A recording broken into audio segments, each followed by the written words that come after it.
बिजली जी 3000 मेगावाट वारो हदफ हासिल करे वरितो।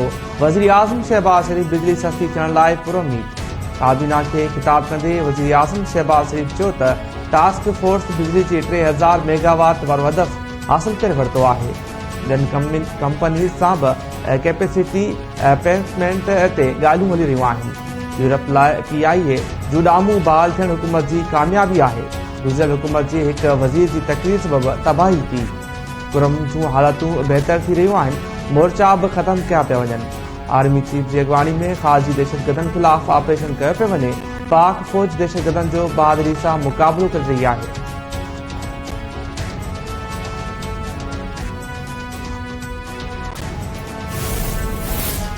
वफ़ाक़ पारां सिंध में रस्तनि जी तामीर लाइ 4% रक़म रखण ते वॾे वज़ीर जो सख़्तु एहतिजाज। वज़ीर आज़म शहबाज शरीफ़ खे ख़त। सिंध जे रस्तनि लाइ 4% रक़म रखण ते ॻणती जो इज़हार। सखर खां हैदराबाद मोटरवे तामीर करण जो मुतालबो। वाद अली शाह शहबाज शरीफ़ खे लिखियल ख़त में चयो आहे त NHA पंजाब जे मंसूबनि लाइ 38% KP लाइ 17%, बलूचिस्तान लाइ 23% रक़म रखी आहे। सिंध लाइ रुगो 4% रक़म रखी आहे, जेका ज़्यादती आहे।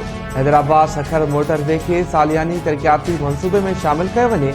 हैदराबाद सखर मोटरवे जी तामीर लाइ बिना कंहिं देर जे बजट रखी जल्द कमु शुरू कयो वञे।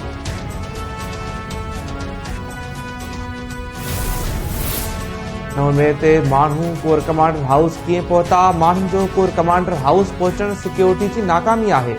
4 नवंबे वारे वाक़े में कंहिं फ़ौजी ऑफिसर जो मिलिट्री ट्रायल थियो।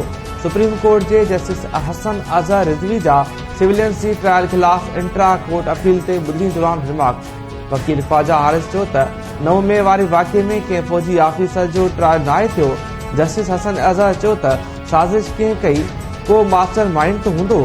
वकील ख्वाजा हारिस चयो त साज़िश कंदड़ मास्टर माइंड जो केस बि फ़ौजी अदालत में हलंदो। सिविलियन जो ट्रायल ओचितो न थी रहियो आहे। 1967 खां कानून मौजूदु आहे। जस्टिस हसन अज़हर रिज़वी चयो त FB Ali case martial law जे दौर जो आहे। ज़ुल्फ़िकार अली भुट्टो इन वक़्तु सिविल मार्शल लॉ एडमिनिस्ट्रेटर हो। ज़ुल्फ़िकार भुट्टो खे हटाइण लाइ FB अली केस ठहियो हो। मार्शल लॉ आइन ठहण बाद ख़तमु थियो। वफ़ाक़ी काबीना नार्कोटिक्स डिवीज़न खे घरू डिवीज़न ऐं सिविल एविएशन खे दिफ़ाई वारी डिवीज़न में शामिल करण जी मंज़ूरी ॾेई छॾी। वज़ीर आज़म ज़ात हेठि थियल काबीना इजलास में पब्लिक प्रोक्योरमेंट जे रूल में नई शिक शामिल करण जी बि मंज़ूरी ॾिनी वई। नेशनल कमीशन मिनारिटीज़ एक्ट बि मंज़ूर करे वरितो। खैबर पख्तूनख्वा में सिक्योरिटी फोर्सिस जो 2 इलाइक़नि में ऑपरेशन। 8 ख़ारजी दहशतगर्द मारिजी विया। ISP जो चवणु आहे त खैबर टांक में ॻुझे इतलाउ ते कार्रवाइयूं कयूं वयूं, जंहिं दौरान 8 दहशतगर्द मारिजी विया। मारिजी वियल दहशतगर्दनि वटां हथियार ऐं बारूदी मवाद हथ आयो आहे। सदर वज़ीर आज़म ऐं घरू वज़ीर पारां ख़ारजी दहशतगर्दनि खे जहन्नम भेड़ो करण ते फोर्सिस खे भेटा पेश। सदर आसिफ अली ज़रदारी चयो आहे त क़ौम फोर्सिस सां गॾु आहे।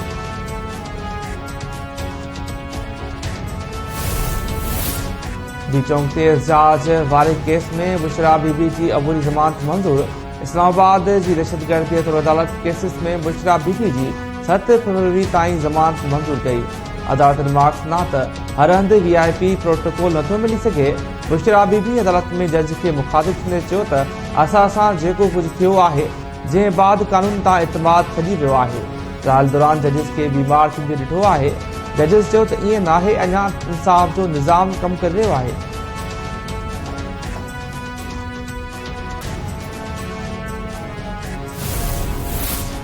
नंढी उमिरि वारनि ॿारनि खे गाॾियूं ॾेई वालदेन पंहिंजनि बचनि सां दुश्मनियूं करे रहिया आहिनि। शाहराहनि खे महफ़ूज़ बणाइण हुकूमत जी ज़िम्मेवारी आहे। कराची में तक़रीब खे ख़िताब कंदे सीनियर वज़ीर शजीलना मेमण चयो आहे त आवाम खे ट्रैफ़िक बाबति आगाही ॾियण जी ज़रूरत आहे। माण्हू तकड़ जे करे पंहिंजी ज़िंदगी ख़राब कंदा आहिनि ऐं ॿियनि लाइ परेशानी जो सबबु बणजंदा आहिनि। ट्रैफ़िक कानून जी ॼाण न रखंदड़ गाॾी हलाइण जी इजाज़त मिलणु घुरिजे।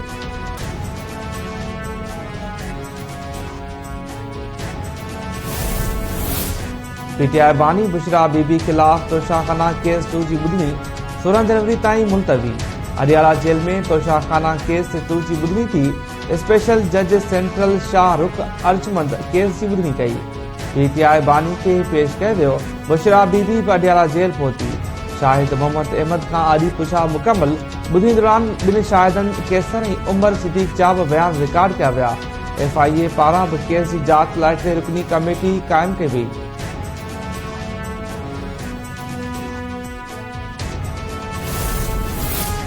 IMF जे शर्तनि सबब कमनि जो इमदादी अघु मुक़ररु नथा करे सघूं। कम जी अघु बाबति हितमी फ़ैसिले लाइ समरी वॾे वज़ीर खे मोकिली वेंदी। ज़राअत खाते सिंध हाई कोर्ट खे लिखत में आगाही ॾेई छॾी। अदालत जी दरख़्वास्त गुज़ारनि खे 4 हफ़्तनि में एतिराज़ दाख़िल करण जी हिदायत। ज़राअत खाते अदालत खे ॿुधायो त 4 डिसंबर ते थियल सिंध काबीना जे इजलास में कमनि जे अघु वारो मामिलो घोरे ठाहियो।